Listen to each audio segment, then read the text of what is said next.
Almost 20 years ago, I moved from the city to the country and started making conceptual photos.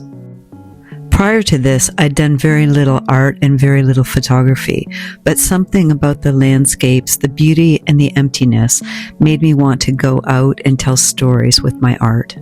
No matter what the season, nor what the weather, I could often be found out in the landscapes either by myself or with friends, taking photos that I would later take back into Photoshop to create stories. It was during the pandemic that my art making began to shift. In 2020, I developed a deep love of abstract painting, and I found myself wanting to bring that back to my photography to create figures that were more abstract.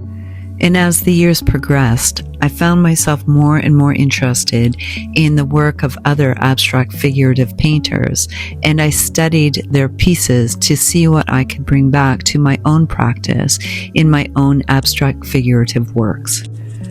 One of the things I find most interesting about abstract figurative painting is how little detail is needed to give the sense and feeling of a human being.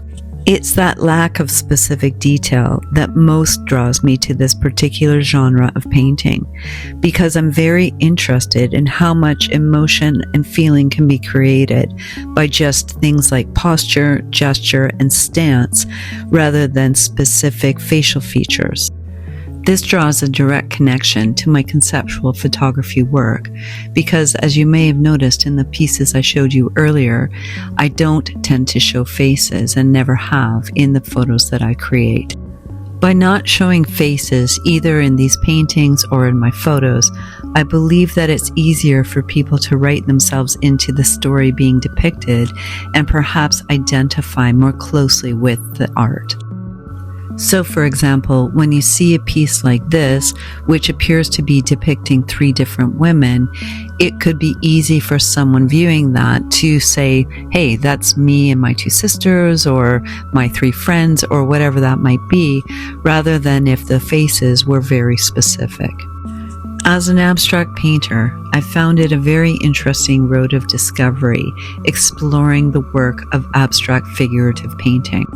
It's not only made me a more multidimensional abstract artist, but it's also given me a direct line back to my original passion for conceptual photography.